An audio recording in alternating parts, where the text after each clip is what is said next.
Bismillahirrahmanirrahim. Assalamualaikum warahmatullahi wabarakatuh. Alhamdulillah wassalatu wassalamu ala Rasulillah wa ala alihi wa sahbihi wa mawalah wa la haula wa la quwata illa billahi wa ba'du. Alhamdulillah, di malam hari ini kembali kita bisa duduk di Masjid Al-Fajri dan kita bisa lanjutkan kajian kita masih membahas Qasasul Anbiya fil Qur'anil Karim, kisah-kisah para nabi di dalam Al-Qur'anul Karim. Dan malam ini kita akan membahas Nabi Allah Sulaiman alaihi salatu wassalam. Sekali lagi sering saya ingatkan bahwa kisah-kisah dalam Al-Quran itu sesuatu yang nyata terjadi. Tidak ada dongeng dalam Quran itu. Semua peristiwa yang dicantumkan dalam Al-Quran itu pasti dan sudah berlaku, dan kita tidak boleh ragu-ragu tentang kisah-kisah dalam Al-Quran. Kemudian yang kedua, kisah-kisah dalam Al-Quran itu untuk diambil ibrahnya, bukan untuk didengar ceritanya. Bahwa ceritanya sangat enak, menarik, bukan itu tujuannya. Karena Al-Quran itu diturunkan bukan hanya sekedar diibadahi bacaannya, tetapi juga ditadaburi. Bahwa kalimat per kalimat dalam Al-Quran itu banyak pelajaran. Termasuk juga kalau kita mengkisahkan tentang kisah para nabi, itu syarat dengan pelajaran yang berkaitan dengan hidup dan kehidupan kita sehari-hari. Maka dalam kisah Nabi Allah Sulaiman alaihi salatu wassalam ini juga banyak kisah nanti yang syarat dengan pelajaran untuk kita ambil ibrah dalam kehidupan kita. Dan kisah Nabi Allah Sulaiman banyak kisahnya dalam Al-Quranul Karim, dan Allah subhanahu wa ta'ala sebutkan sampai 17 kali di beberapa surat di dalam Al-Quranul Karim. Dan begitu pentingnya sehingga Allah subhanahu wa ta'ala sampai menyebar di beberapa surat dalam Al-Quran kisah Sulaiman ini, dan setiap ayat dalam setiap surat yang menceritakan Sulaiman itu banyak pelajaran dalamnya. Nanti kita akan melewati apa saja pelajaran yang kita bisa petik dari kisah Nabi Allah Sulaiman alaihi salatu wassalam. Ma'asyiral muslimin yang dimuliakan Allah subhanahu wa ta'ala, Nabi Allah Sulaiman alaihi salatu wassalam adalah satu di antara nabi-nabi Bani Israel. Bahkan di antara nabi-nabi yang sangat terkenal setelah Nabi Musa alaihi salatu wassalam. Karena tidak ada di antara nabi-nabi Bani Israel yang digabungkan oleh Allah subhanahu wa ta'ala dengan dua keutamaan. Satu sisi dia nabi, sisi lain dia raja, kecuali hanya ada dua nabi saja. Pertama Nabi Allah Sulaiman alaihi salatu wassalam, yang kedua bapaknya Nabi Allah Daud alaihi salatu wassalam. Ma'asyiral muslimin yang dimuliakan Allah subhanahu wa ta'ala, dalam Al-Quran surah Al-An'am Allah subhanahu wa ta'ala sebutkan di antara keutamaannya adalah pada ayat ke-84, wa nuhan hadaina min qablu wa min dzurriyyatihi Dawuda wa Sulaiman wa Ayyuba wa Yusufa wa Musa wa Harun wa kadzalika nazzil muhsinin. Dan Nuh kami telah berikan petunjuk kepada dia sebelum para nabi yang lainnya. Kemudian dari turunannya di sana ada Daud, Sulaiman, Ayub, Yusuf, Musa, Harun, begitulah kami akan membalas orang-orang yang berbuat baik. Allah Subhanahu wa taala memuji mereka dalam ayat ini. Bahkan lebih tegas lagi disebutkan dalam surah Al-Anbiya ayat 79. Allah mengatakan fafahamnaha Sulaiman. Maka kami, kata Allah, berikan kepahaman kepada Sulaiman. Apa yang dipahamkan Allah kepada Sulaiman? Kata ahli tafsir, Sulaiman dianugerahi ilmu yang luas, pemahaman yang baik, dan kebijaksanaan yang luar biasa. Wajar saja, karena memang dia sendiri adalah putra daripada Nabi Allah Daud alaihi salatu wassalam. Dan ketika Allah Subhanahu wa taala memberikan sifat kepada ayahandanya Sulaiman, Nabi Allah Daud dalam Al-Baqarah 251, wa qatala Daud Jalut wa atahu Allahul mulka wal hikmata wa 'allamahu mimma yasha.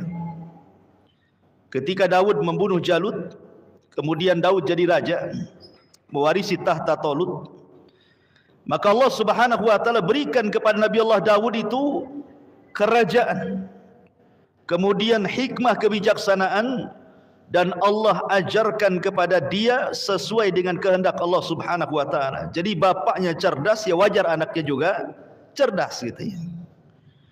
Artinya anak itu kan tidak jauh-jauh dari bapaknya. Buah mangga itu enggak mungkin jatuh di bawah pohon durian kan itu. Ya pasti dekat-dekat dengan pohonnya. Artinya bahwa orang tua juga menentukan baik dan tidaknya keturunan. Makanya kenapa Nabi SAW ketika kita disuruh untuk memilih pasangan, kata Nabi SAW, fadfar bidzatid din taribat yadak. Ambil yang baik agamanya, beruntung kamu. Ma'asyiral muslimin yang dimuliakan Allah Subhanahu wa taala. Kemudian juga Allah sebutkan dalam surah An-Naml ayat 16. Wa waritha Sulaiman Dawud wa qala ya ayyuhan nas ullimna mantiqat tayr wa utina min kulli syai'in in hadza lahuwal fadlul mubin. Dan Sulaiman pun mendapatkan warisan dari ayahandanya Dawud.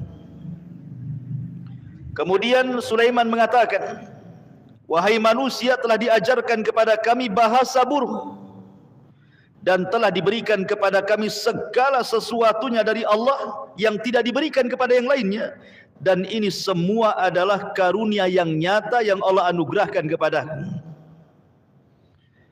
Apa yang diwarisi Daud kepada Sulaiman? Sebagian ahli tafsir mengatakan bahwa yang diwarisi Nabi Daud kepada Sulaiman itu bukan dunia, karena tidak ada nabi yang mewarisi dunia.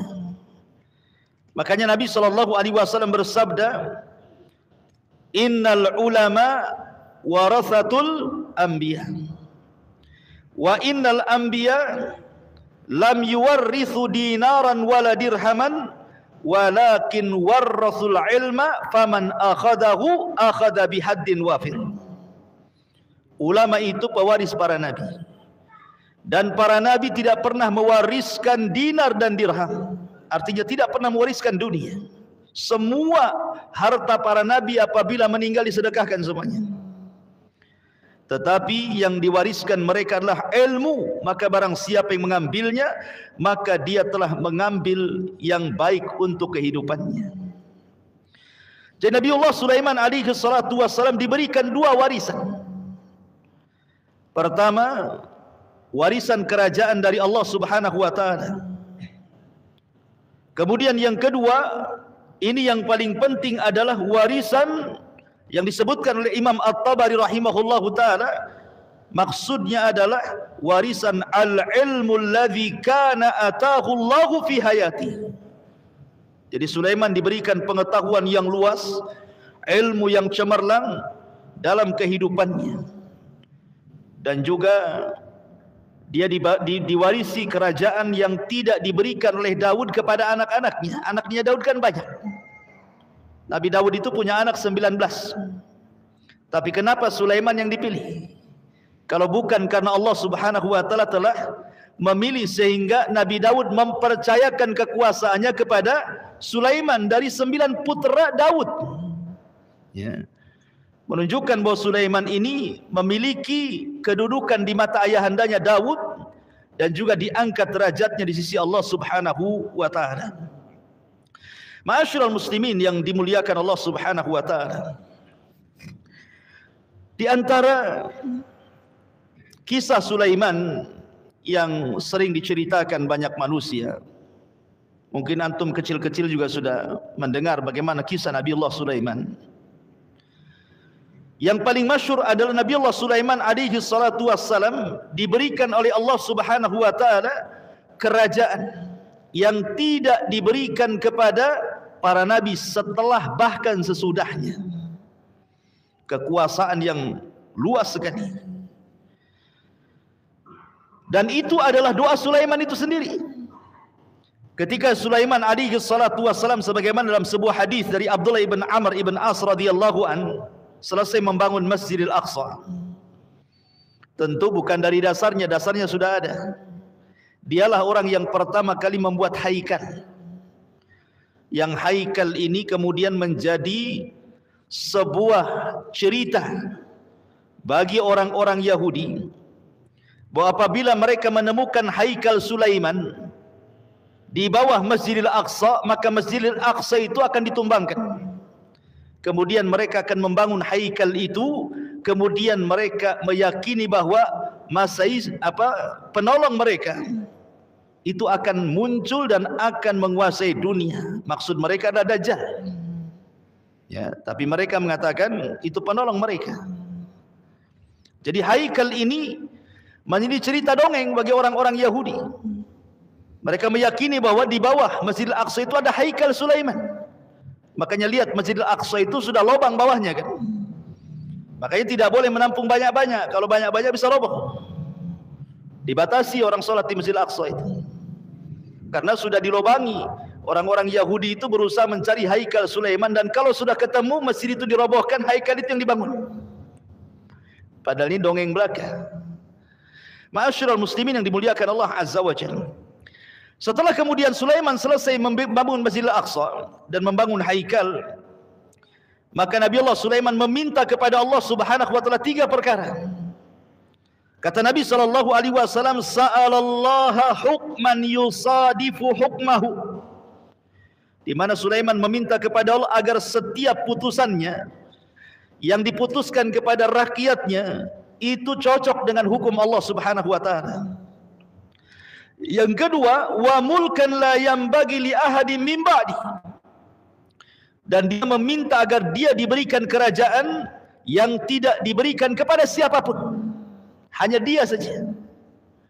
Kemudian yang ketiga, wala ya'ti hadzal masjida ahadun la yuridu illa salata fihi illa kharaja min khati'atihi kayaumin waladathu ummuh. Dan siapapun yang datang ke Masjidil Aqsa tidak ada niat kecuali solat, maka keluar seluruh dosanya akan diampuni seperti bayi yang baru dilahirkan dari ibunya.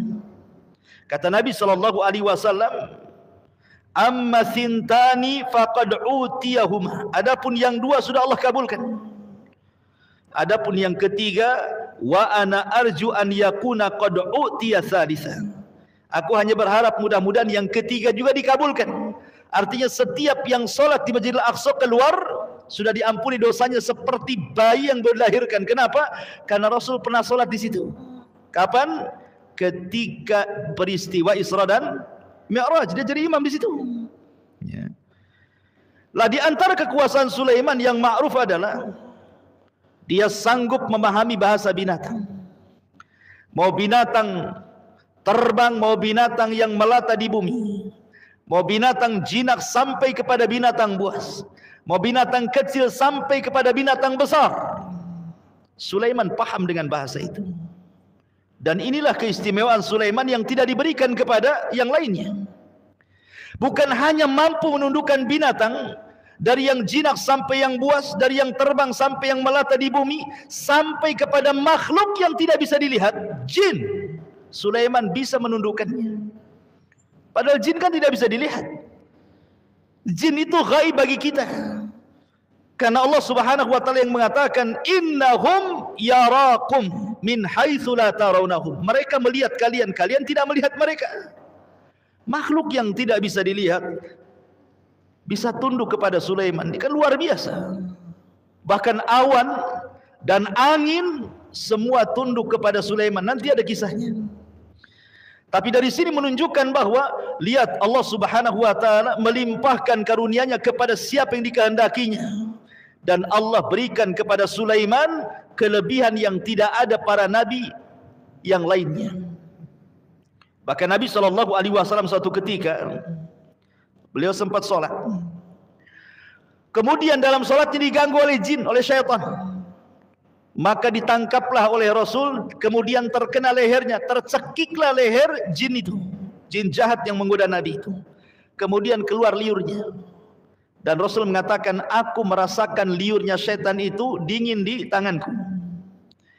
Kemudian Rasul mengatakan, kalau aku tidak ingat laula du'a'u akhihi Sulaiman, kalau bukan karena doa saudaraku Sulaiman, di mana Sulaiman berdoa kepada Allah Subhanahu wa taala, wa mulkan la yambagi li ahadin min ba'di, bahwa tidak boleh ada yang memiliki kekuasaan setelah dia, siapapun di alam semesta setelahku.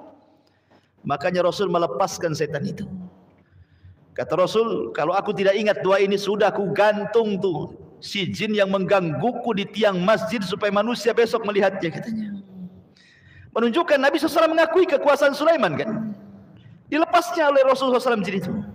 Ya. Dari sini menunjukkan bahwa kisah Sulaiman ini kisah seorang Nabi yang besar.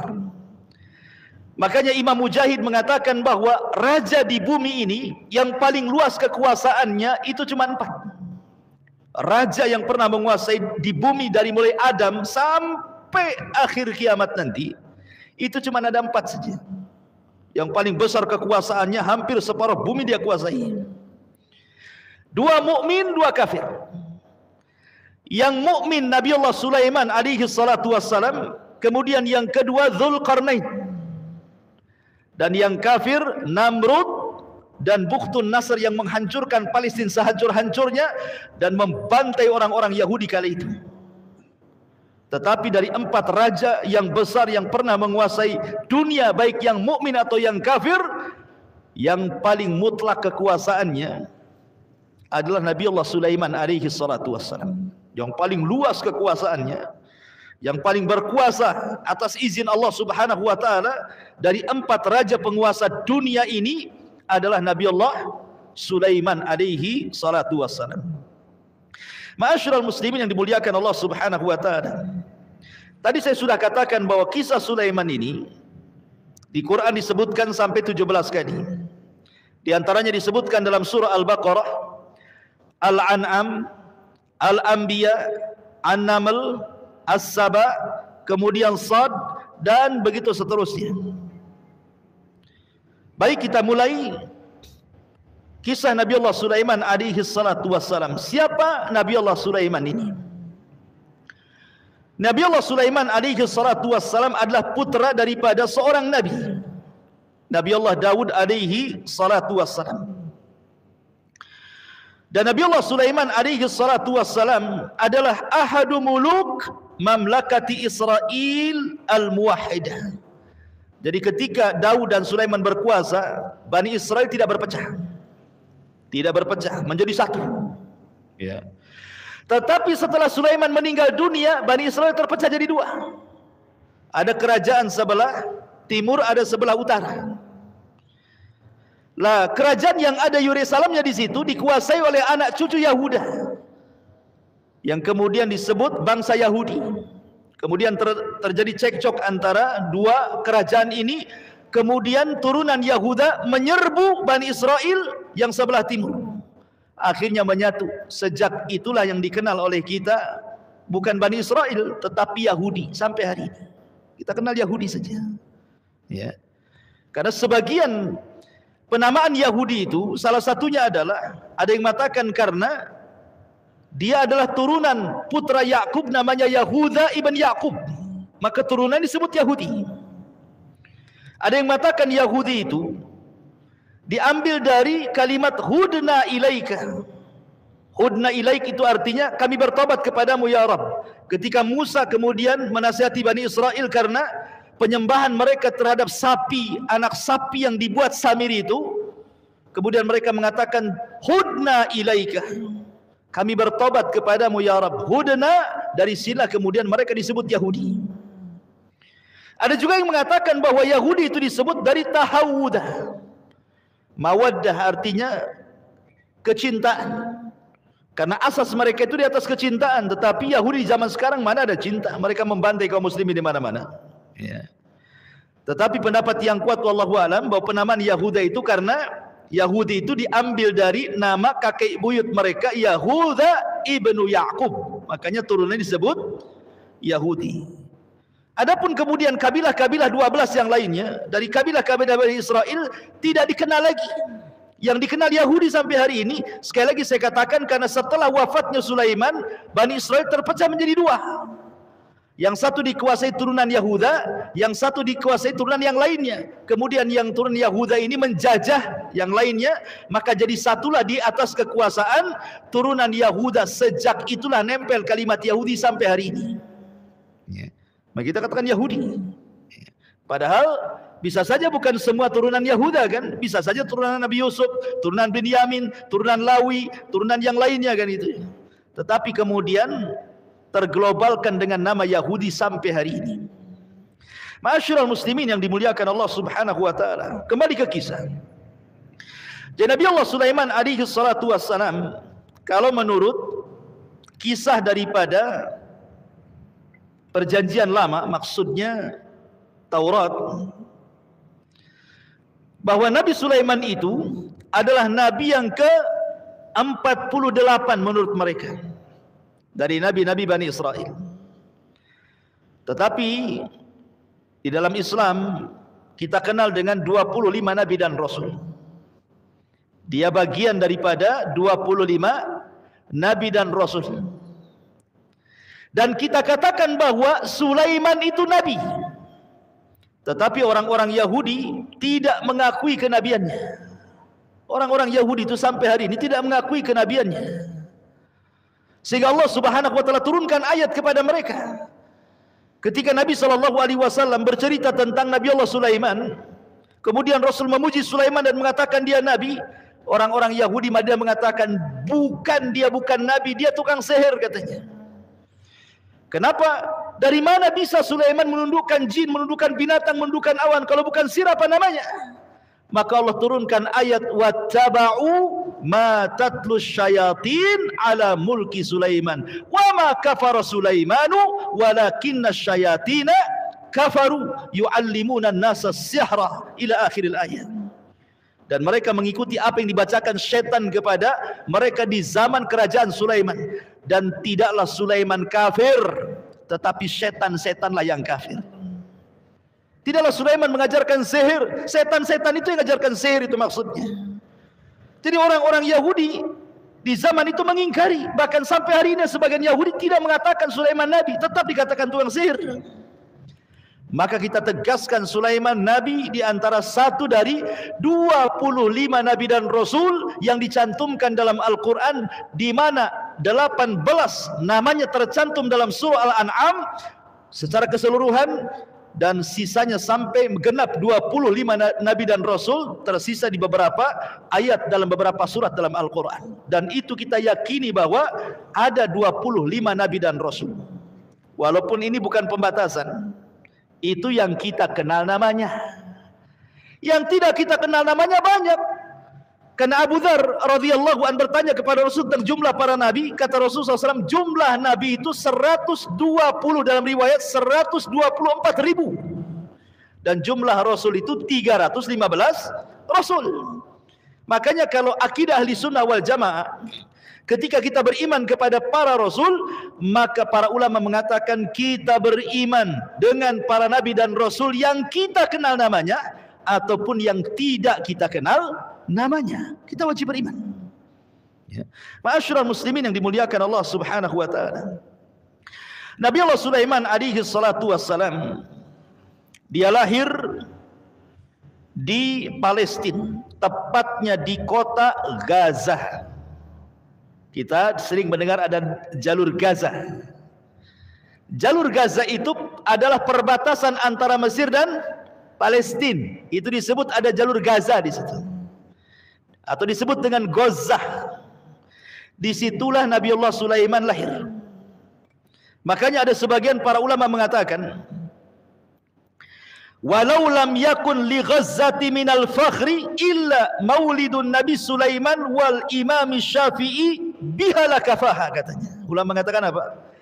Kalau seandainya kota Gaza itu mereka harus menyombongkan, berbangga dengan cukup di situ lahirnya Sulaiman dan Imam Syafi'i, itu sudah cukup. Ya, kebanggaan penduduk Gaza itu. Seandainya hanya dua ini saja, bahwa di kota itu lahir Nabi Allah Sulaiman, di kota itu lahir Imam Syafi'i rahimahullahu taala, karena Imam Syafi'i itu lahir di situ. Walaupun dia bukan orang Palestina, Imam Syafi'i itu orang Mekah, turunan Nabi Habib, ya bahasa kitanya. Cuman bapaknya hijrah cari ekonomi dari Mekah ke Palestina. Kemudian lahirlah di Gaza itu Imam Syafi'i, Muhammad ibn Idris Asy-Syafi'i rahimahullahu taala. Baru kemudian setelah meninggal bapaknya dan dia menjadi yatim, ibunya pulang lagi ke Mekah. Itu cerita Imam Syafi'i itu. Jadi ulama mengatakan kalau mereka ingin berbangga penduduk Gaza itu, cukup dengan kelahiran Nabi Sulaiman di tempat mereka dan juga kelahiran Muhammad ibn Idris Asy-Syafi'i, itu sudah cukup jadi kebanggaan mereka. Jadi Nabi Allah Sulaiman lahir di Palestina, tepatnya di kota Gaza. Ma'asyiral muslimin yang dimuliakan Allah Subhanahu wa taala, yang mengatakan Nabi Sulaiman itu usianya hanya 52 tahun kemudian meninggal, wallahu alam. Ya, tapi dalam kisah Israiliyat ada yang mengatakan seperti itu. Adapun ayahnya ma'ruf, Nabi Allah Daud, insyaallah kita akan ceritakan minggu depan kalau memang kisah Sulaiman selesai malam ini. Kalau tidak ya mungkin dibagi dua karena kisahnya banyak, ya. Dan Nabi Allah Daud alaihi salatu wassalam adalah raja pertama. Raja pertama yang merangkap jadi nabi. Adapun raja pertama yang tidak merangkap jadi nabi adalah Talut. Dia raja pertama tuh. Daud itu raja kedua. Tetapi kalau ditinjau dari dia raja dan dia nabi, maka Daud yang pertama. Karena Talut bukan nabi. Talut raja saja. Ya. Baru kemudian setelahnya Sulaiman mengikuti jejak ayahnya Daud. Dia nabi, dia juga raja. Padahal dalam tatanan silsilah nasab Bani Israel itu, Nabi Yakub itu punya putra 12. Di antara 12 putra itu ada namanya Nabi Yusuf, dan juga Binyamin itu satu saudara kandung, yang lain tidak. Ini putra daripada Rahil. Kemudian di sana ada namanya putra Lia itu namanya Lawi dan juga Yahuda, yang turun disebut Yahudi itu. Tradisi Bani Israel, turunan Lawa itu adalah turunan mulia, karena rata-rata yang jadi nabi dari Bani Israel itu turunan Lawi. Adapun turunan yang mereka jadi raja itu mesti turunan Yahuda. Jadi kalau jadi raja turunan Yahuda, kalau jadi nabi turunan Lawi. Tetapi Nabi Daud alaihi salatu wasallam menggabungkan dua keistimewaan Bani Israel ini. Menggabungkan kenabian dan menggabungkan kerajaan. Begitu juga Sulaiman menggabungkan kenabian dan menggabungkan kerajaan, dan ini tidak ada pada nabi-nabi Bani Israel. Makanya kenapa dua nabi ini sangat menarik untuk diceritakan, karena menggabungkan dua perkara yang tidak ada di zaman Bani Israel yang Allah anugerahkan kepada para nabi. Ayahanda Nabi Allah Sulaiman adalah Nabi Allah Daud, berarti dia nabi, putra dari seorang nabi. Adapun jumlah istrinya, dengarkan sebuah hadis yang dikeluarkan atau hadis yang sahih yang diriwayatkan oleh Abi Hurairah radhiyallahu an dari Nabi sallallahu alaihi wasallam. Qala Sulaiman alaihi salam, berkata Nabi Allah Sulaiman alaihi salatu wassalam, la atufanna al-lailata ala tis'ina imra'atan kulluhunna ta'ti bi farisin yujahidu fi sabilillah. Jadi suatu ketika Nabi Sulaiman itu bernadar, satu malam ingin menggauli semua istrinya. Kata Sulaiman, demi Allah, malam ini aku akan gauli seluruh istriku dalam satu malam. Berapa jumlahnya? 90 imra'atan, 90 wanita.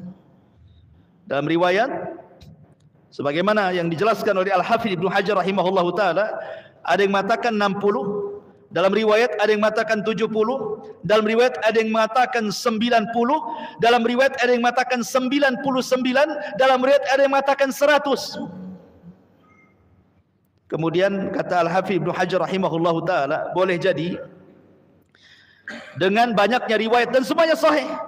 Yang mengatakan 60 ya sahih, yang mengatakan 90 ya sahih, 99 juga sahih, yang 100 juga sahih. Jadi beliau ingin menggabung dari semua riwayat itu. Dan inilah kaidah hadis ya, kalau antum belajar hadis, kalau ada hadis yang zahirnya kontradiktif, bertentangan, apa kaidahnya? Jam'u baina adillataini aula min tarki ahadihima. Menggabungkan dua riwayat yang seolah-olah bertentangan itu lebih utama dibandingkan membuang salah satunya, karena dua-duanya sahih. Ya. Lalu bagaimana cara menjamaknya, menggabungkannya? Maka kata Al-Hafidz Ibnu Hajar rahimahullahu taala, boleh jadi yang sah itu ada 60, itu yang sah istrinya. Kemudian sisanya adalah selir-selirnya atau budak-budaknya, sehingga genap menjadi 100 wanita. Dalam satu malam menggauli 100 wanita, menunjukkan para nabi diberikan kekuatan. Antum saja kalau punya istri 4, satu malam antum gauli, besoknya jamu apa yang antum makan? Ya. Karena kita tidak diberikan kekuatan seperti para nabi kan, makanya ada hadis yang mengatakan, dari hadis Anas bin Malik radhiyallahu an, bahwa seorang nabi itu diberikan kekuatan salasuna wa fi riwayatin arba'una rajulan. Diberikan kekuatan sama dengan 30 laki-laki, dalam riwayat sama dengan 40 laki-laki. Itu kekuatan satu nabi itu. Makanya seorang nabi itu punya kekuatan fisik, dan itu mukjizat mereka kan itu. Termasuk Nabi kita Muhammad SAW punya kekuatan fisik kan. Bayangkan, tidak pernah ada satu riwayat yang menceritakan Rasul sakit parah, kecuali menjelang kematiannya saja kan. Padahal Nabi SAW itu berdakwah siang malam. Dia kepala rumah tangga, dia jenderal perang, dia presiden, dia harus melayani qadha, keputusan-keputusan ketika ada konflik di tengah-tengah rakyatnya. Dia harus menerima utusan dari negara-negara lain, dan begitu seterusnya. Kesibukan yang luar biasa, tapi Rasul itu sehatnya luar biasa. Sampai-sampai para ulama ada yang menulis tentang Tibun Nabawi, bagaimana Nabi itu sehat. Kemudian diteliti dari mulai tidurnya sampai bangunnya, mulai jalannya sampai larinya, dan begitu seterusnya. Kalau kita mengikuti cara-cara Nabi SAW, pasti kita sehat. Kalau menyelisih cara-cara Nabi, ya banyak penyakit itu. Bahkan tidurnya Nabi saja mukjizat. Tidurnya Nabi lah mukjizat. Kalau kita ikut tidurnya Nabi, itu sehat tuh. Tapi kebanyakan kita kan menyelisih tidurnya Nabi. Ya wajar macam-macam penyakit masuk dalam badan kita ini. Ya. Ma'asyiral muslimin yang dimuliakan Allah Azza wa Jalla. Lah kemudian Nabi Sulaiman mengatakan, saya dalam satu malam ini akan menggauli semua istriku, dan aku berkeinginan nanti kalau seandainya setiap wanita yang kugauli itu memiliki anak, dan setiap satu wanita satu anak laki-laki, aku akan jadikan setiap anakku menjadi pejuang di jalan Allah Subhanahu wa taala. Menjadi pejuang di jalan Allah, menjadi mujahid fi sabilillah. Tetapi Nabi Allah Sulaiman dilupakan tidak mengucap insya Allah. Harusnya dia mengatakan insya Allah. Sebab kalimat insya Allah ini penting. Sesuatu yang kita kehendaki, kalau Allah tidak berkehendak, tidak akan terjadi. Sesuatu yang Allah kehendaki, kalau kita yang tidak berkehendak, tetap terjadi. Ya. Jadi apapun yang Allah kehendaki pasti terjadi, apa yang Allah tidak kehendaki tidak akan terjadi. Nabi Allah Sulaiman lupa mengucapkan kalimat insya Allah. Rupanya semua istri-istrinya tidak ada yang mengandung, tidak ada yang melahirkan kecuali satu orang. Itu pun cacat setengah manusia, tidak punya kaki. Ya, ya. Gara-gara tidak mengucapkan insya Allah, punya anak cacat, tidak punya kaki, separuh manusia. Dari sini kata para ulama, hendaklah seseorang itu jangan pernah meninggalkan kalimat insya Allah. Karena Nabi pun pernah diuji gara-gara tidak mengucap insya Allah ini. Ketika datang orang-orang musyrik kepada Nabi SAW setelah mendapatkan modal pertanyaan dan jawaban dari orang-orang Yahudi. Ketika itu orang-orang Yahudi mengatakan kepada pembesar musyrik, tanyakan kepada yang ngaku Nabi di Mekah itu, katanya. Kalau dia sanggup menjawab dengan 3 soalan berarti dia Nabi. Kalau tidak berarti dia bukan Nabi. Itu Nabi kaleng-kaleng tuh. Akhirnya kemudian datanglah orang musyrik kepada Rasulullah. Ya Muhammad, aku ingin bertanya 3 soalan. Kalau kau bisa jawab kami beriman, kau seorang Nabi. Kalau kau tidak bisa jawab, kau bukan Nabi. Saking senangnya Rasul mereka akan beriman.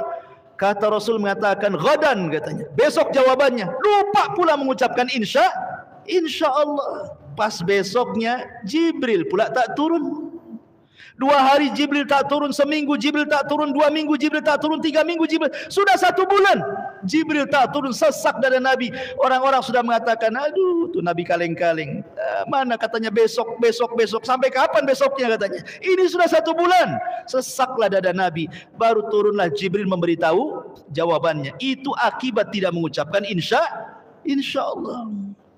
Bahkan orang kafir sekalipun, orang kafir, ya, kalau dia mengucapkan insya Allah, terkadang sesuatu yang tidak mungkin terjadi jadi terjadi. Contoh, nanti di akhir zaman, Ya'juj wa Ma'juj itu kan berada di balik benteng yang dibuat oleh Dzulqarnain. Sampai hari ini tidak bisa keluar tuh. Setiap hari Ya'juj dan Ma'juj itu ngorek lubang di bawah benteng itu supaya bisa keluar dari benteng. Apabila kemudian tenggelam matahari, mereka pulang lagi ke tempat-tempat mereka. Besoknya lagi rupanya lubang yang mereka gali sudah tertutup. Begitu setiap hari, mereka tidak bisa keluar. Setiap menggali lubang besoknya tertutup lagi. Menggali lubang lagi besoknya tertutup lagi. Tapi nanti di akhir zaman, ketua Ya'juj dan Ma'juj akan mengatakan kepada anak buahnya, dia mengatakan, nahfiru ghadan insyaallah. Insyaallah besok kita lanjutkan pekerjaan kita, katanya.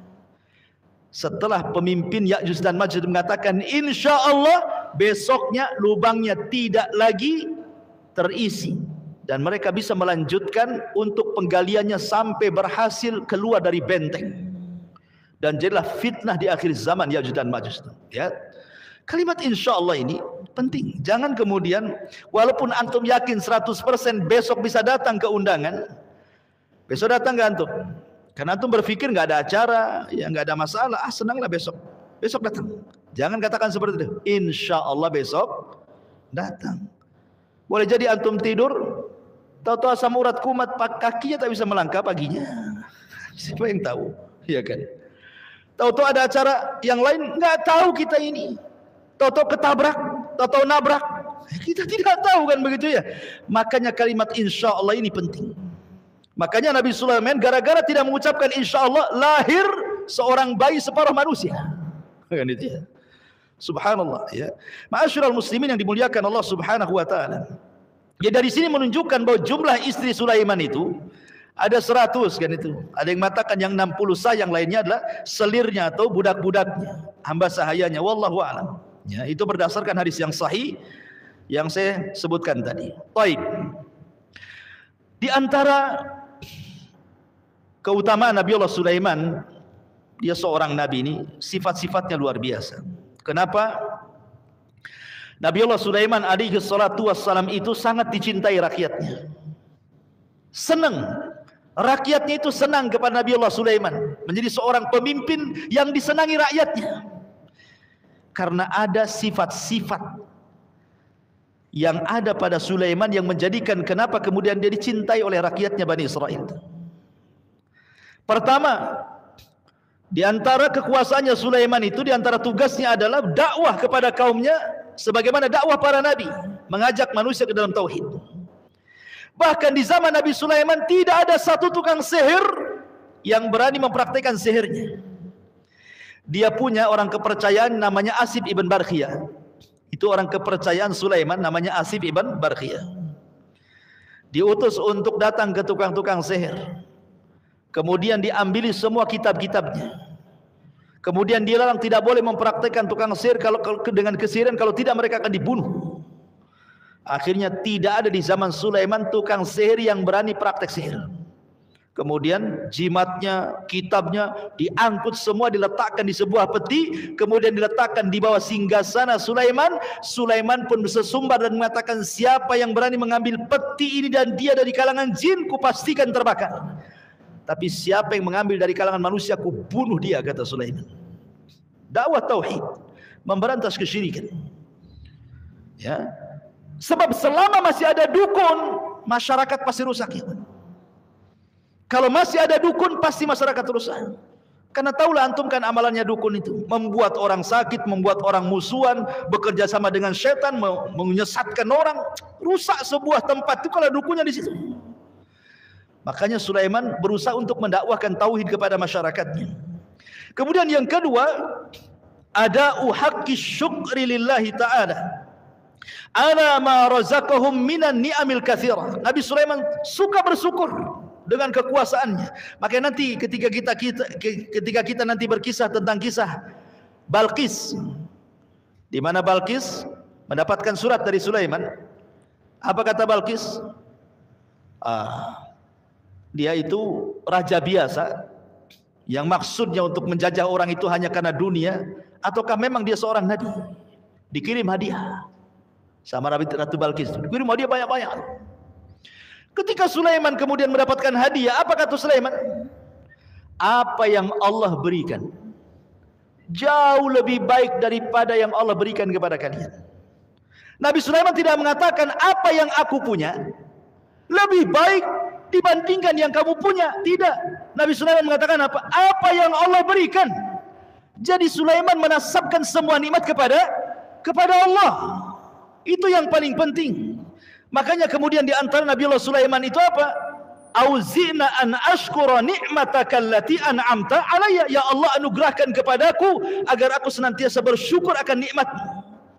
Dan ketika syukur itu terus dilanggengkan, maka nikmat Allah pasti ditambahnya. La in syakartum la azidannakum. Kalau kalian bersyukur, ku tambah lagi nikmatnya. Itu yang menyebabkan langgengnya kekuasaan Sulaiman, karena Sulaiman senantiasa menjadi hamba yang bersyukur walaupun dengan segala kekuatan, kekuasaan, kekayaan yang tidak ada yang memiliki kecuali dia saja. Karena rata-rata ikhwan, sedikit orang yang kaya itu bersyukur. Kenapa? Karena kekayaan itu sirru tughyan, kata ulama, rahasia jahatnya manusia. Itu kekayaan itu. Mana ayatnya? Kalla innal insana la yatqa an ra'ahus taghna. Manusia itu akan mudah melampaui batas kalau Allah buka rizkinya. Tetapi sedikit sekali orang kaya yang bersyukur. Ya. Makanya Sulaiman menjadi percontohan bagi orang kaya. Sekaya apa sih antum dengan Sulaiman itu? Kok sudah sombong kali? Berapa mobil anda dengan kekayaan Sulaiman itu? Rumah anda dengan kekayaan Sulaiman itu? Tanah anda dengan kekayaan Sulaiman itu? Kok hebat kali, tidak menasabkan nikmat kepada Allah. Sehingga ketika datang tukang zakat, mungut zakat, orang yang minta sedekah, mungut sedekah, apa kata dia? Enak saja, harta ini aku cari siang malam keringatan, kaki di atas, kepala di bawah, keringat bercucuran. Kau datang pula minta zakat, siapa kamu, katanya kan? Subhanallah, itu tidak yakin bahwa harta itu titipan Allah namanya. Sulaiman mengajarkan syukur. Maka hei orang-orang kaya, tirulah Sulaiman, insyaallah nikmat anda tidak akan hilang. Yang ketiga, al-adlu fil hukmi.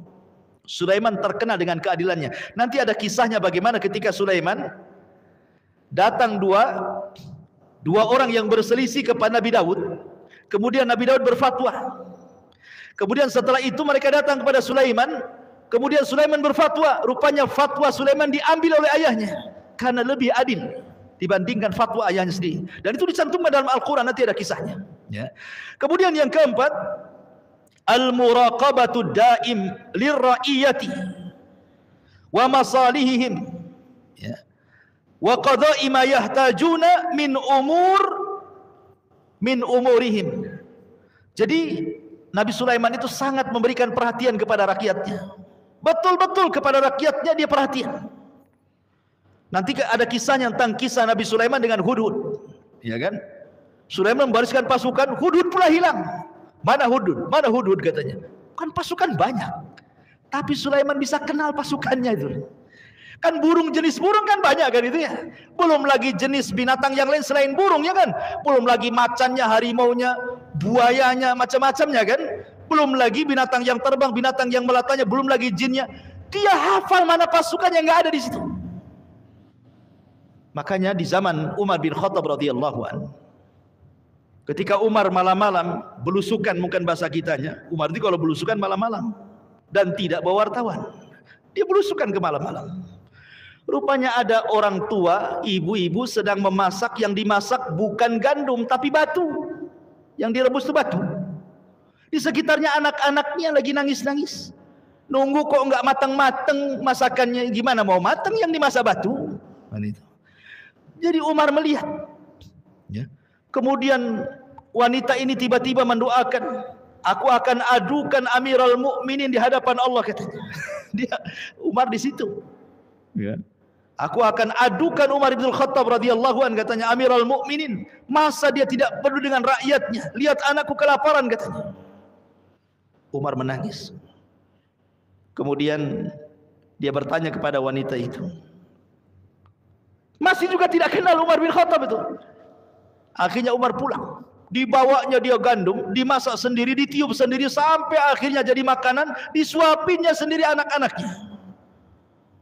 Sampai kemudian Umar mengatakan, besok akan ku tambah lagi bekalmu, tapi kau datang ke Baitul Mal, katanya.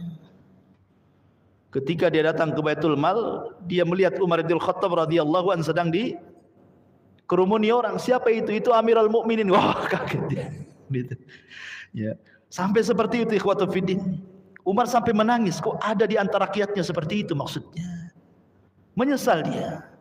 Sampai dia minta keridhaan kepada wanita itu, jangan diadukan perkara dia dengan Allah Azza wa Jalla. Karena kullukum ra'in wa kullukum mas'ul. Setiap pemimpin itu ada tanggung jawabnya dan akan ditanya di hadapan Allah Azza wa Jalla. Lah Nabi Sulaiman mengajarkan bagaimana menjadi seorang pemimpin. Dia tahu rakyatnya itu. Sampai kepada Hudhud dia tahu. Ya. Dan ini menunjukkan bahwa Sulaiman luar biasa memperhatikan rakyatnya. Itu yang menjadikan rakyatnya cinta dengan Sulaiman. Kemudian juga al-ibtiad anil zulmi. Dia berusaha untuk tidak menzalimi orang. Bahkan binatang pun tidak dizalimi. Ingat ketika Hudhud hilang, apa kata Sulaiman? Awas di Hudhud, akan ku azab dia dengan azab yang pedih, atau ku sembelih dia, atau ku maafkan kalau dia dapat alasan. Kalau dia mengungkapkan alasan kehilangan dia kemana, bisa saja ku maafkan. Itu keadilan namanya kan, tidak diktator. Ya, enggak memilih, kalau memang alasannya dimaafkan. Ya. Ini menunjukkan bagaimana keadilan Sulaiman alaihi salatu wasallam menerima uzur daripada burung. Itu burung, apalagi manusia. Ya. Dan nanti ada kisahnya. Ini kisi-kisinya dulu kita jelaskan. Jadi, dan di antara sifatnya Sulaiman luar biasa, dia orangnya takwa, taat kepada Allah Azza wa Jalla, sampai nanti ada cerita dengan kuda. Sulaiman itu hobinya memandang kuda perang. Ketika dia pandang kuda itu, lupa pula dia sholat sore, terlalaikan. Besok disembelih semua kudanya. Gara-gara engkau wahai kuda-kudaku, sehingga aku terlalaikan ibadah kepada Allah. Itulah diantara takwanya yang kuat kepada Allah Subhanahu wa taala Nabi Allah Sulaiman alaihi salatu wasallam. Dan banyak lagi diantara sifat-sifat beliau nanti yang kita akan uraikan dalam kisah-kisah beliau dalam beberapa kisah. Ya. Baik, kita mulai dari kisah Nabi Allah Sulaiman alaihi salatu wassalam. Nabi Allah Sulaiman alaihi salatu wassalam dengan burung hudhud dulu. Ini yang masyhur. Sulaiman ma'al hudhud, bersama hudhud. Bagaimana kisahnya? Ma'asyiral muslimin yang dimuliakan Allah Azza wa Jalla, disebutkan dalam suratul Naml. Surah An-Naml ayat 20 sampai 37. Cukup banyak ayatnya. Tapi setiap ayat banyak faedahnya. Kita akan baca ayatnya. Allah Subhanahu wa taala mengatakan wa tafaqqada at-tayrah, dan Sulaiman pun kehilangan satu ekor burung. Maksudnya burung di sini burung hudhud. Dan ingat, burung hudhud yang hilang ini bukan sembarang burung, tetapi dia burung pilihan Sulaiman. Dia seorang muhandis, seorang insinyur. Jadi burung itu juga jadi insinyur di zaman itu. Insinyur hudhud namanya. Jadi hudhud itu insinyur. Kenapa? Karena dia terbang. Kalau pasukan Sulaiman ini sedang hendak berjalan ke sebuah tempat, maka nanti yang melihat jalan di depan itu hudhud. Jadi hudhud akan terbang, melihat padang pasir ada air atau tidak, jalannya berjurang atau tidak, lurus atau terjal. Jadi hudhud itu yang menentukan jalan itu, karena dia kan bisa nyorot dari atas ya. Kalau sekarang ini drone lah ya. Sekarang kan sudah ada drone tuh. Mana yang mau digempur, kasih drone. Kalau dulu kan hudhud dulu ya. Itu musuh di sana, wahai Nabiullah Sulaiman. Jangan jalan ke sana, nanti ada jurang, kan itu ya. Jadi hudhud seorang insinyur dia. Ya. Nanti kalau hudhud melihat ada air, nanti jin disuruh untuk masuk ke dalam tanah, kan itu ya. Ngambil airnya. Jadi suatu ketika hudhud hilang. Faqala, Sulaiman marah. Mali la aral hudhuda am kana minal ghaibin. Mana si hudhud itu? Kok tidak ada dalam barisan? Mana hudhud? Menunjukkan Sulaiman ini orangnya apa? Orangnya disiplin. Ya. Jadi semua tentara dibariskan itu, sampai kepada tentara manusia, tentara jin, tentara binatang-binatang, sampai kepada tentara burung. Ketika tak nampak hudhud ini, mana si hudhud itu katanya? Pergi kemana dia? Kemudian Sulaiman alaihi salatu wasallam mengancam, "Lau adzibannahu adzaban syadida, aw la adzbahannahu, aw la ya'tiyanni bisultanin mubin," katanya. Dan ini ketegasan seorang pemimpin harus seperti itu. Dalam dunia ketentaraan kan harus seperti itu ya. Lambat sedikit, push up kan gitu ya. Berapa kali? 100 kali kau push up katanya. Habis itu sit up lagi. Sampai mencret tuh. Ya memang harus disiplin seperti itu. Ya, Sulaiman mengajarkan kedisiplinan dalam segala hal pun. Kalau disiplin ikhwan, akan tertib semua urusan itu. Anak sekolah kalau sering-sering lambat datang, nggak akan naik kelas lah kan itu. Ini anak siapa ini kan itu? Antum kerja saja, orang datang ke pasar jam 6, antum pula jam 11. Apa yang antum mau cari di situ? Ya, siapa yang mau beli? Jadi kedisiplinan itu bisa mentertibkan semua urusan. Makanya Sulaiman mengatakan, awas saja hudhud kalau tidak ada. Setelah waktu yang saya tentukan, pertama kata Sulaiman, aku akan siksa dia dengan sesiksa-siksanya. Yang kedua kata Sulaiman, atau lebih daripada itu, ku potong lehernya. Atau lebih rendah daripada itu, kecuali kalau dia mendatangkan alasan katanya. Boleh keluar dari dua perkara ini. Kemudian Allah mengatakan famakatha ghaira ba'id. Famakatha ghaira ba'id. Maka tidak lama kemudian datanglah hudhud dekat dengan Sulaiman. Ada yang mengatakan di sini Sulaiman yang kemudian mencari hudhud, kemudian dia nampak hudhud dari dekat. Ada juga yang mengatakan burung hudhud datang mendekati Sulaiman. Kemudian dia berbisik-bisik dengan sesama burung. Hudhud, kata kawan burungnya itu, tadi raja kita Sulaiman marah kepadamu, bahwa engkau akan disiksa, bahwa engkau akan disembelih kecuali kau datangkan alasan. Kata hudhud, tenang, aku punya alasan. Akhirnya dia menghadap Nabiullah Sulaiman. Apa kata hudhud? Ketika ditanya dari mana engkau wahai hudhud, maka hudhud mengatakan faqala ahadtu bima lam tuhit bihi wajituka min saba'in binaba'in yakin, katanya. Apa kata hudhud? Hudhud mengatakan, ya Nabi Allah Sulaiman, alasanku kenapa aku enggak ada, aku gaib, aku tidak ada tadi di barisan. Sesungguhnya aku baru datang dari negeri Sabah. Mana Sabah? Yaman. Mana Sulaiman? Palestina. Bayangkan terbangnya sedahsyat apa itu? Dari Palestina ke Sabah, bayangkan belum ada pesawat, burung hudhud terbang.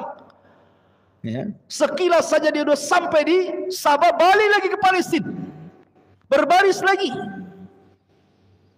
Kata hudhud kepada Sulaiman, Dia mengatakan, ya Nabi Allah Sulaiman, aku telah mengetahui sesuatu yang engkau tidak tahu. Menunjukkan apa? Hudhud yakin pengetahuan itu milik Allah. Tidak ada satupun Nabi yang tahu tentang gaib. Kalau seandainya Sulaiman tahu yang gaib, nggak mungkin dia bertanya, dari mana engkau, kan begitu ya? Sama dengan seorang dukun yang sok tahu yang gaib. Tiba-tiba kemudian bertengkar dengan istrinya. Istrinya kabur. Kemudian setelah 1 minggu ketemu, kata dukunnya, dari mana aja kau, katanya. Berarti kan tidak tahu yang gaib tuh si dukun tuh. Kenapa tanya sama istrinya, dari mana kamu, kan gitu ya? Kalau dia tahu yang gaib, gak perlu tanya dari mana kamu. Pasti jawabnya, ngapain kau di rumah si Anu seminggu, kan begitu ya jawabannya. Kok tanyanya dari mana kamu? Berarti dia gak tahu yang gaib si dukun itu. Sok-sokan pula tahu yang gaib gitu ya. Jangankan dukun, Nabi saja tidak tahu yang gaib. Sulaiman lo tidak tahu kalau Hudhud dari negeri Sabah. Tidak tahu yang gaib dia. Makanya kemudian Hudhud dengan yakinnya Sulaiman tidak tahu pengetahuan tentang apa yang ia ketahui dari Allah Subhanahu wa taala. Bahwa dia sudah sampai kepada sebuah kerajaan, di situ ada umat yang dirajai oleh seorang perempuan, seorang ratu. Makanya Hudhud mengatakan kepada Sulaiman, dia mengatakan, aku mengetahui apa yang engkau tidak ketahui. Sungguh aku baru saja sampai di negeri Sabah membawa berita yang sangat meyakinkan untukmu. Ini berita yang bagus wahai Sulaiman. Maka Sulaiman alaihi salatu wassalam mengatakan, Hudhud mengatakan, apa yang kau lihat di negeri Sabah, kata Sulaiman. Maka Hudhud mengatakan, inni wajadtu imra'atan tamlikuhum wa utiyat min kulli syai'in wa laha arsyun azim wajadtuha wa qaumaha yasjuduna lisyamsi min dunillah wa zayyana lahumus syaitan a'malahum fasaddahum anis sabili fahum la yahtadun. Kata Hudhud, dia mengatakan, wahai Sulaiman, sungguh aku telah mengetahui sesuatu yang tidak pernah engkau ketahui. Aku datang kepadamu dari negeri Sabah membawa sebuah berita yang meyakinkan. Sungguh kudapati ada seorang wanita, perempuan yang memerintahkan mereka, dan dia dianugerahi segala sesuatu serta memiliki singgasana yang sangat besar. Tapi Hudhud mengatakan, tetapi kata Hudhud, aku dapati dia, wanita itu dan kaumnya menyembah matahari, bukan kepada Allah, dan setan telah menjadikan terasa indah bagi mereka perbuatan-perbuatan buruk mereka sehingga menghalangi mereka dari jalan Allah, maka mereka pun tidak dapat petunjuk. Subhanallah. Di sini Hudhud memberikan pelajaran kepada kita, ikhwan, bahwa setiap binatang itu adalah muwahhid, ahli tauhid. Semua binatang itu ahli tauhid. Tidak ada binatang yang menyekutukan Allah. Hanya manusia saja yang menyekutukan Allah itu. Buktinya Hudhud tidak suka dengan orang-orang yang menyembah matahari. Dia ngomong sama Sulaiman, aku dapati wahai Sulaiman, itu sang ratu dan semua pengikutnya semua menyembah matahari. Padahal harusnya mereka menyembah Allah, kata Hudhud. Lihat, Hudhud saja tahu apa itu tauhid. Dari sini menunjukkan bahwa semua binatang itu muwahhid. Semua binatang itu mentauhidkan Allah Subhanahu wa taala. Makanya Allah mengatakan, wa in min kulli syai'in illa yusabbihuna bihamdi walakin la tafqahuna tasbihahum. Segala sesuatu yang Allah ciptakan itu mereka bertasbih kepada Allah. Cuman engkau saja yang tidak tahu tasbih mereka. Kalau Allah perdengarkan kambing bisa bicara dengan tasbih mereka, antum akan dapati mereka mengucapkan alhamdulillah. Kalau seandainya ayam-ayam yang sedang bertasbih, antum perdengarkan tasbih mereka, maka mereka akan mengucapkan alhamdulillah. Itu yang kita dengar dari mereka. Cuman kan kita tidak paham bahasa mereka. Coba bayangkan, terkadang binatang itu jauh lebih baik dibandingkan manusia, kan? Di sini Allah mengatakan ulaika kal an'am bal hum adall. Bahkan di antara mereka itu manusia, maksudnya ada yang persis dengan binatang ternak, bahkan lebih sesat dibandingkan binatang ternak. Binatang ternak saja masih mentauhidkan Allah. Lihat Hudhud di sini, ya. Kemudian juga di sini Hudhud mengatakan bahwa sesungguhnya syaitan sudah menyesatkan mereka sehingga mereka jauh dari jalan Allah, dengan sebab itulah mereka tidak dapat petunjuk. Dari sini ada faedah Hudhud ingin memberitahu kepada kita bahwa semua kemaksiatan tidak lepas dari campur tangan setan di dalamnya. Ya, itu faedahnya di situ. Tidak ada satupun kesyirikan di dunia ini, tidak ada sesuatu penyimpangan dalam sunnah di dunia ini, tidak ada sesuatu kemaksiatan di dunia ini kecuali setan ada di situ. Kecuali setan ada di situ. Karena di sini Hudhud mengatakan apa?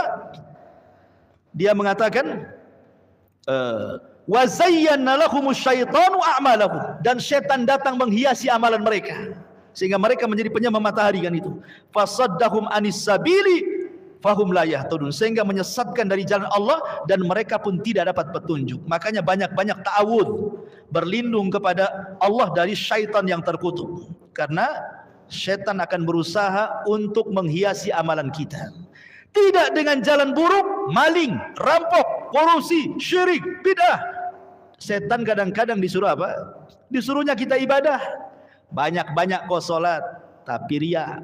Banyak-banyak kau sedekah supaya dipuji orang. Banyak-banyak kau berbuat baik supaya orang anggap Pak Haji, Pak Ustadz, Pak Kiai. Kan itu. Dibuatnya dia beramal soleh tetapi untuk diperlihatkan kepada manusia. Jadi setan itu dari dua jalan, disuruhnya kita sesat atau disuruhnya sok-sok ibadah padahal untuk riya saja, buang-buang waktu saja ibadahnya. Ma'asyiral muslimin yang dimuliakan Allah Azza wa Jalla. Baik. Kemudian Hudhud melanjutkan ceritanya.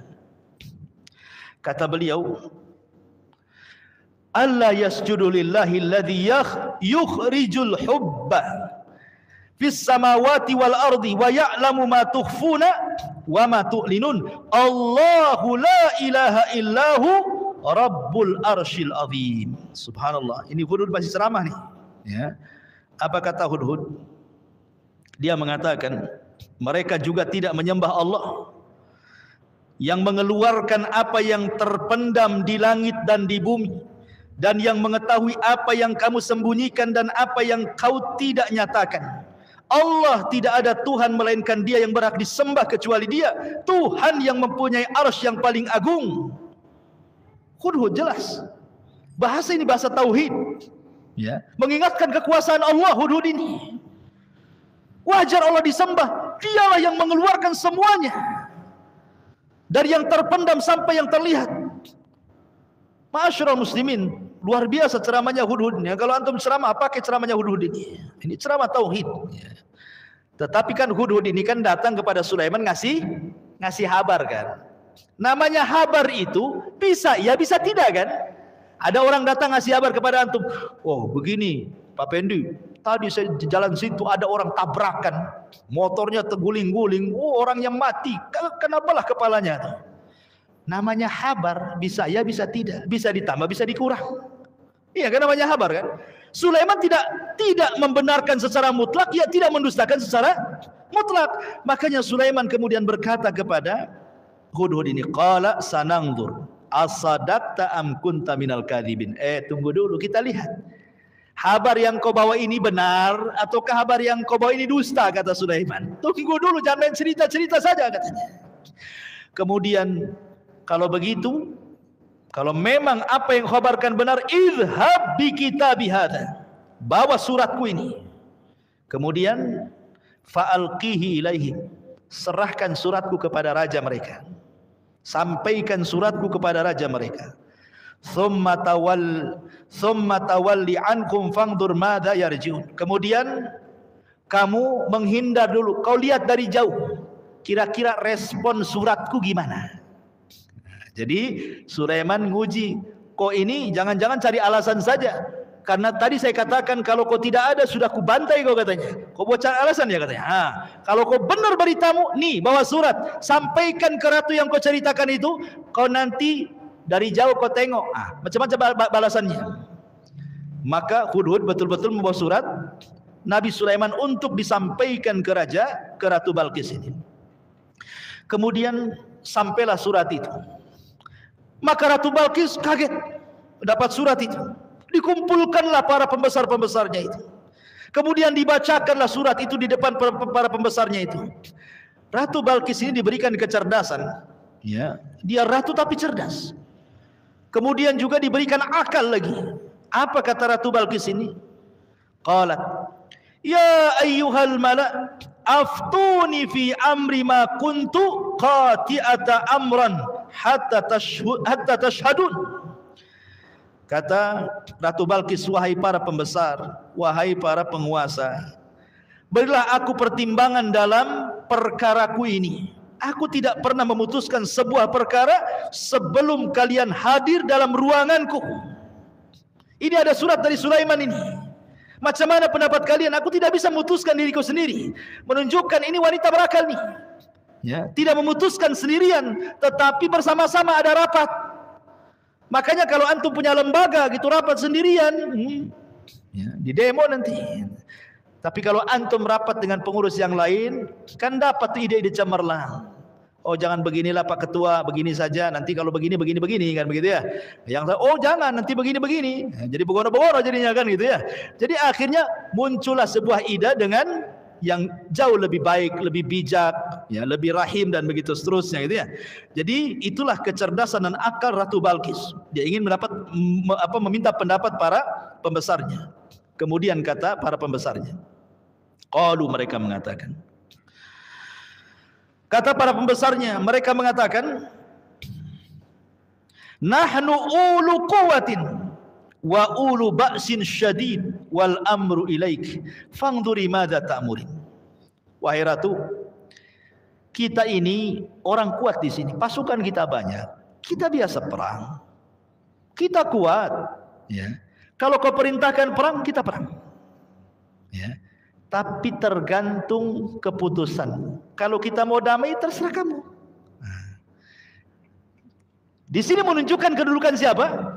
Ratu Balkis. Tidak bisa diatur oleh para menterinya. Menunjukkan bahwa ini ratu cerdas. Tidak bisa diatur begitu saja. Tidak langsung, oh itu kurang aja ratu, perang aja kita. Kan enggak gitu. Ya. Mereka masih menghargai sang ratu kan. Gini aja ratu, terserah engkau lah.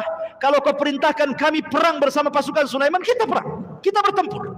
Tapi kalau engkau perintahkan kita damai, kita damai. Bagaimana caranya? Terserah kamu katanya. Subhanallah ya, kedudukan ratu di tengah-tengah kaum Saba ini. Kemudian setelah mengumpulkan apa nasihat daripada Ratu Balkis, nasihatnya bagus sekali. Dinasihatinya para pembesar itu. Ya. Ketika mereka kemudian merasa punya kekuatan, punya pasukan, mungkin kalau sekarang ini punya persenjataan, tentaranya banyak, punya nuklir dan macam-macam gitu kan. Maka Ratu Balkis mengatakan, innal muluk idza dakhalu qaryatan afsaduha wa ja'alu a'izzata ahliha adillah wa kadzalika yaf'alun. Begini kata Ratu Balkis, biasanya kalau para raja menjajah sebuah negeri, pasti akan merusaknya. Tidak ada satu negeri yang berperang pasti rusak. Rusak bangunan, rusak hutannya, rusak manusianya, ada yang dibunuh, ada yang ditawan, ada yang diperkosa, ada yang disakiti, macam-macam kan begitu ya. Orang perang itu kan macam-macam. Jangankan lagi perang gempa saja yang kemarin tuh lihat. Ya kan? Rusak semuanya, rumah rusak, orang menangis macam-macam. Ada yang kehilangan anaknya, kehilangan orang tuanya. Begitu juga perang jauh lebih dahsyat dibandingkan gempa. Makanya Ratu Balkis mengatakan, biasanya raja-raja itu keinginan mereka kalau menyerbu sebuah negeri pasti rusak negeri itu. Bahkan waja'alu a'izzata ahliya adillah. Boleh jadi yang kalian sekarang jadi pejabat, kalau kalian kalah kalian pula jadi budak katanya. Kalian diperintahkan oleh mereka. Boleh jadi kalian jadi romusa nantinya. Kemudian Ratu Balkis memastikan wa kadzalika yaf'alun, itu kebiasaan seperti itu. Coba pertimbangkan. Ya. Kemudian Ratu Balkis pun membuat semacam keputusan. Apa kata Balkis? Wa inni mursilatun ilaihim bihadiyatin fanadhiratun bima yarji'ul mursalun. Gini saja, kita coba dulu. Kalau memang Sulaiman dengan surat itu dia ngaku-ngaku nabi dan rasul, kita coba kirimkan hadiah. Kalau dia menerima hadiah itu berarti pengakuan saja dia nabi dan rasul. Oh berarti sama dengan raja-raja yang lain, dia hanya ingin menguasai dunia saja. Kita coba kirim hadiah. Nah, cemana tuh? Sulaiman memilih mengambil hadiah. Kalau mengambil hadiah berarti sama aja. Memang dia ingin menjajah sebuah negeri hanya urusan dunia gitu ya. Nah, kita lihat nanti hasilnya. Dikirimlah hadiah banyak-banyak sama Ratu Balqis. Kemudian setelah sampai, falamma jaa Sulaiman qala atumiddunani bimalin fama atani Allahu khairun mimma atakum bal antum bihadiyatikum tafrahun. Kemudian kata Sulaiman ketika sampai itu hadiah yang banyak di depannya, dia mengatakan, apakah kalian akan menyogokku dengan harta, katanya. Apakah kalian menyogokku dengan harta? Oh, tidak bisa. Apa yang Allah berikan kepadaku jauh lebih hebat dibandingkan Allah berikan kepada kalian. Tadi saya sudah singgung bagaimana Sulaiman menasabkan nikmat kepada Allah. Sulaiman tidak mengatakan apa yang kupunya jauh lebih hebat daripada apa yang kau punya, tapi Sulaiman mengatakan apa yang Allah berikan. Masih ingat Allah bahwa semua adalah pemberian Allah. Itu yang paling penting dalam hidup itu. Jangan diakui ini milik kita. Jangan lagi soal harta, soal rumah, soal kendaraan. Badan antum itu milik Allah. Makanya tidak boleh antum potong jari antum. Itu bukan hak antum potong jari, karena jari antum milik Allah. Makanya kenapa hukuman orang yang bunuh diri itu dilamahkan di neraka sampai bahasa hadis itu khalidan finnar, dikekalkan di dalamnya. Maksudnya bukan kekal seperti orang kafir, tidak, tapi saking lamanya gitu maksudnya. Ya, karena orang bunuh diri itu dia bukan sedang membunuh dirinya, dia sedang menyakiti hak Allah. Badan itu milik Allah, kenapa kau bunuh diri? Ya. Ma'asyiral muslimin yang dimuliakan Allah Subhanahu wa taala. Jadi Sulaiman mengingatkan kepada Ratu Balqis, apa yang Allah kasih jauh lebih hebat dibandingkan yang Allah kasih kepada kalian. Bukan itu tujuanku. Ya. Kemudian ma'asyiral muslimin yang dimuliakan Allah Azza wa Jalla, Sulaiman mengatakan, irji ilaihim. Sini kamu yang bawa surat utusan Balqis, balik kau ke kerajaanmu, katanya. Ingat, falanatiyannahum bijunudin la qibala lahum biha wala nukhrijannahum minha azillatan wa hum saghirun. Subhanallah, ini diancam nih Sulaiman. Apa kata Sulaiman kepada utusan itu? Pergi kamu bawa surat ini. Ingat, kami pasti akan datang kepada mereka dengan bala tentara yang mereka tidak mampu melawannya, dan akan kami usir mereka di negara Sabah secara terhina, dan mereka akan menjadi tawanan yang hina di hadapanku, kata Sulaiman. Masuk Islam atau kami gempur kalian. Nah gitu bahasanya. Jadi oke, ini kisah Sulaiman dengan Ratu Sabah sampai di sini. Ya. Sekarang kita masuk kepada tanggapan Sulaiman setelah mendapatkan hadiah. Dia kumpulkan orang-orangnya. Sebagaimana tadi Ratu Sabah mengumpulkan orang-orangnya, ini Sulaiman mengumpulkan pasukannya juga. Mau ngasih arahan. Ya. Apa kata Sulaiman? Qala ya ayyuhal malau ayyukum ya'tini bi arsyiha qabla an ya'tuni muslimin. Kata Sulaiman sambil dia duduk. Sulaiman itu kebiasaan dari mulai terbit matahari sampai zuhur, maka dia akan duduk di singgasananya, akan menerima keluhan-keluhan, aduan-aduan atau saran-saran. Ya, jadi dari duha sampai zuhur saja. Itulah Sulaiman berjumpa dengan rakyatnya. Jadi di waktu itu Nabi Sulaiman punya keyakinan bahwa Ratu Balqis pasti beriman. Dia punya keyakinan Ratu Balqis beriman. Kenapa? Sulaiman yakin bahwa Ratu Balqis akan masuk Islam. Ya. Karena Sulaiman melihat akal yang dimiliki Ratu Balqis. Dia tidak menghadapi surat Sulaiman itu dengan apa? Dengan kekerasan, kan? Padahal dia seorang ratu, besar kekuasaannya, kan? Bisa saja ini kurang ajar aja ini, kita perang aja, kan begitu, kan? Tapi ngasih hadiah, menunjukkan ada kelembutan tuh di hati Ratu Balqis itu. Maunya berdamai, tidak mau perang, gitu maksudnya. Yang kedua, melihat orang yang membawa surat itu. Jadi Sulaiman sangat yakin ini ratu ini berakal, pasti beriman dia. Makanya Sulaiman kemudian membuat cara bagaimana mendatangkan Balqis ke Palestina dari Sabah itu. Dengan cara apa? Mendatangkan istananya. Diangkat istananya, dibawa ke Palestina, dari Yaman ke Palestina. Kemudian Sulaiman mengatakan, wahai para pembesar, siapa di antara kalian yang sanggup membawa istana Ratu Balqis kepadaku sebelum mereka datang kepadaku menyerahkan diri, maksudnya beriman. menjadi Islam. Sebelum mereka masuk Islam, kita angkat istananya dulu katanya. Yakin kan Sulaiman mereka akan masuk Islam itu kan? Karena tadi melihat akal yang dimiliki Ratu Balqis itu. Harusnya begitu para wanita itu. Punya akal. Ya, karena banyak wanita di zaman sekarang itu yang akalnya kurang.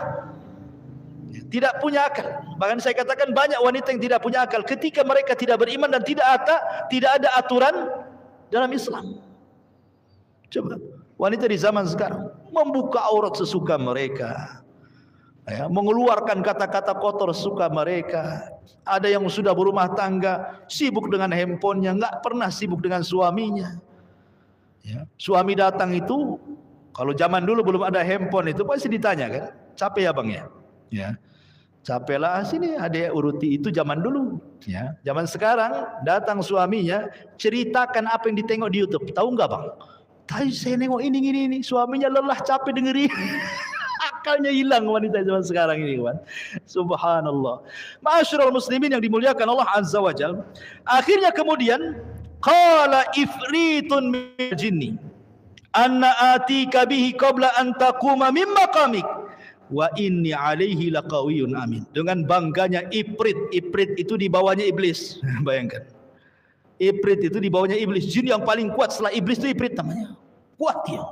Dengan kesombongannya dia mengatakan di hadapan Sulaiman, perintahkan kepadaku. Kalau kau ingin angkat tu istana Ratu Balqis dari Yaman ke Palestina, perintahkan aku. Ya, biar aku yang mengangkatnya.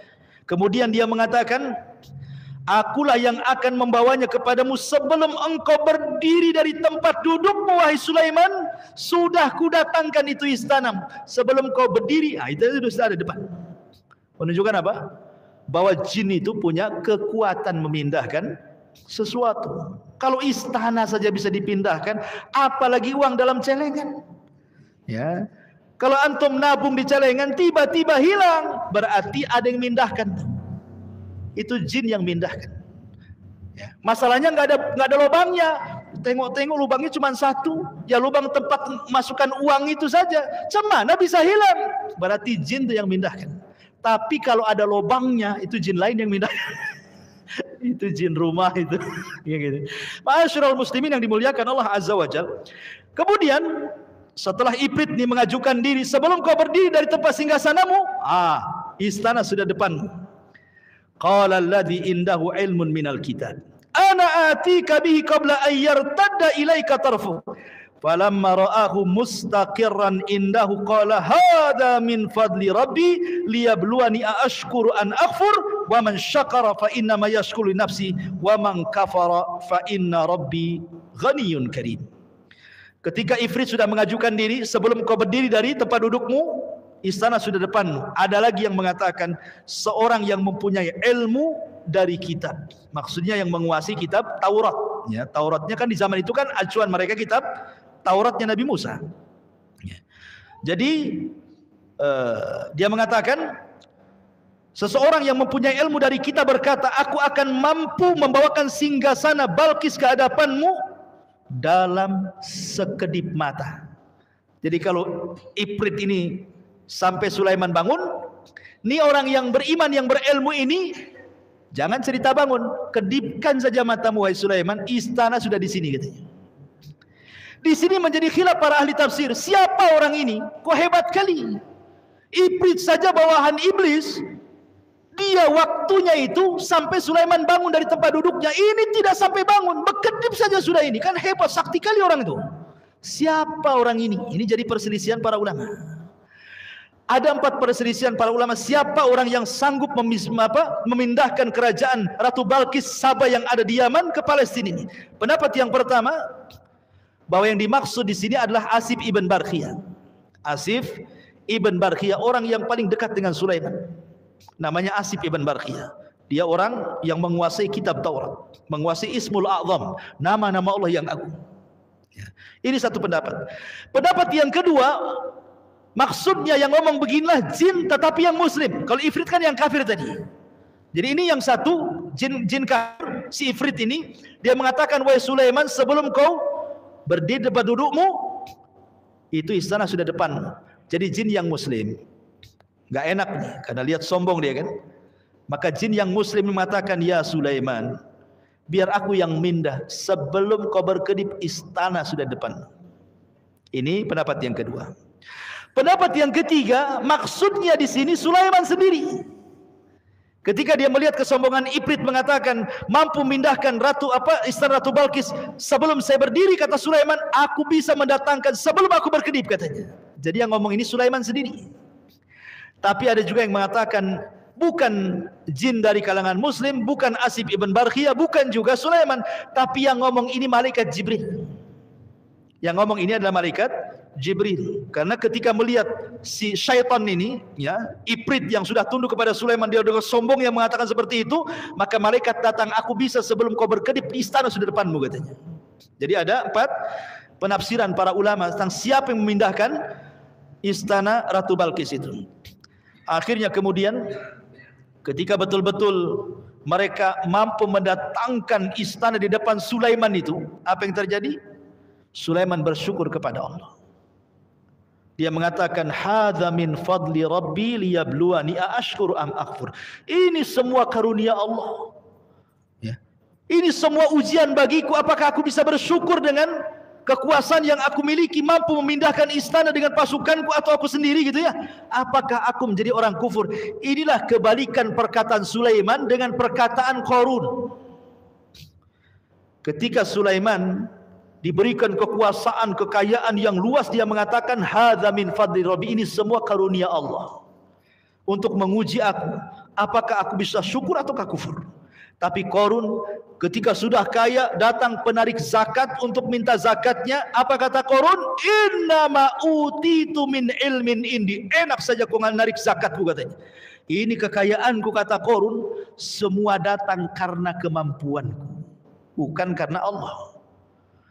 Ini saya kaya, wajar saya kaya karena saya S1, S2, S3, doktor, profesor. Masa saya miskin, sekolah saya tinggi? Itu kan. Dia tidak paham bahwa kekayaan itu datang dari Allah. Banyak orang nggak sekolah kaya juga kok. Karena harta itu tidak bisa membedakan mana mukmin, mana kafir. Dua-duanya dikasih sama Allah. Qarun kaya, Sulaiman juga kaya. Namrud kaya, ya kan? Dzulqarnain juga kaya. Abu Bakar kaya, Abu Jahal juga kaya. Artinya kekayaan itu diberikan oleh Allah kepada yang dicintai dan kepada yang tidak dicintai. Beda dengan iman, Allah hanya berikan kepada orang yang dicintainya saja. Makanya harta itu ditentukan siapa pemegangnya. Kata Rasul, malun saleh li rajulin saleh. Harta itu akan jadi baik kalau pemegangnya orang baik. Harta itu akan jadi jahat kalau pemegangnya orang jahat, kan begitu. Tergantung siapa yang megang. Ya. Kembali, akhirnya kemudian betul-betullah istana itu sudah jogrok di hadapan Nabi Allah Sulaiman. Kemudian Sulaiman mengatakan kepada para prajuritnya, nakirulah arsyah, nangzur atahdiya am takunu minal ladina la yahtadun. Coba ubah sedikit istana itu. Ubah sedikit saja. Kita lihat apakah Ratu Balkis bisa mengenali istananya lagi atau tidak. Robah sedikit. Bagaimana cara merubahnya? Nanti dikisahkan. Kemudian falamma ja'at qila ahadha arsyu. Ketika Ratu Balkis datang, Sulaiman mengatakan, betul itu istanamu wahai sang ratu, katanya. Kata Ratu Balkis, qalat ka'annahu wa utinal ilma min qabliha wa kunna muslimin. Kata Ratu Balkis, seakan-akan iya, mirip tapi kok beda.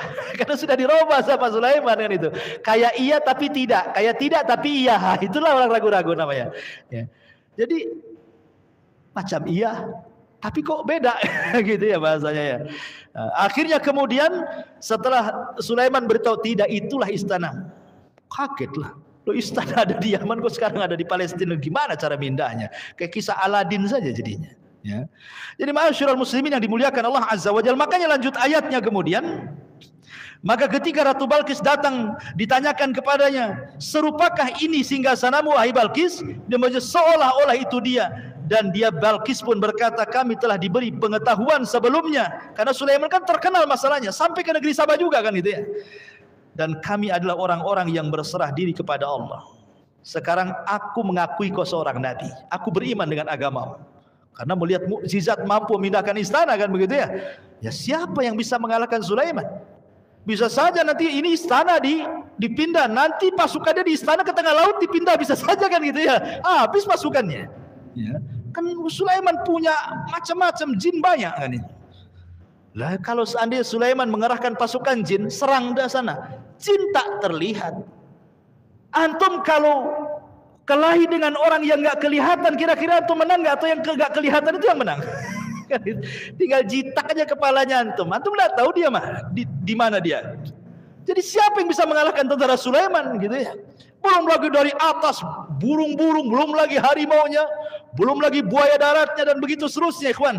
Masya Allah gitu ya. Pasukan Sulaiman luar biasa. Ma'asyiral muslimin. Kemudian Allah mengatakan wasaddaha ma kanat ta'budu min dunillah innaha kanat min qaumin kafirin. Dan kebiasaannya menyembah selain Allah mencegahnya untuk melahirkan keislamannya. Sungguhnya dia Balkis dahulu termasuk orang-orang kafir, tapi kemudian dia masuk ke dalam Islam. Bagaimana Sulaiman merubah istana Balkis? Di sini disebutkan. Qila laha udkhulis sarha. Falamma ra'athu hasibathu lujja wa kashafat an saqaiha qala innahu sarhun mumarrad min qawarir qalat rabbi inni zalamtu nafsi wa aslamtu ma'a Sulaiman lillahi rabbil alamin. Kata Sulaiman, cobalah kau masuk ke istanamu. Masuk sana. Apa yang terjadi? Masuklah Ratu Balkis ke istananya sendiri itu yang ada di Palestina ya. Maka Allah mengatakan ketika betul-betul dia masuk ke istananya, maka ketika dia Ratu Balkis melihat lantai istana itu, dikiranya kolam air yang besar dan disingkapkannya penutup kedua betisnya. Jadi Sulaiman, kalau sekarang ini umpamanya ini keramik nih, diganti kaca, ya, kan diletakkan di atas laut kan itu ya, pinggir laut kan dekat kerajaan Sulaiman. Jadi kayak kolam gitu ya. Coba antum lihat kalau seandainya ada kolam renang, antum tutup atasnya pakai kaca. Kaca yang anti pecah kan sekarang banyak itu ya. Bahkan saya pernah waktu di Malaysia itu bertamu kepada seorang pembisnis. Di rumahnya dia bentuk kayak gitu tuh, di ruang tengahnya itu. Pertama anak masuk itu kaget juga, ya. Karena pakai keramik yang nerawang itu, rupanya kaca. Ya. Jadi di bawahnya kayak semacam akuarium yang gede itu di bawahnya, terus di atas dikasih kaca. Itu jadi ruang tamu tuh. Jadi kalau kita duduk itu nampak tuh ikan lohan tuh. Kesana kemari ikan koi itu di bawah pantat kita kan.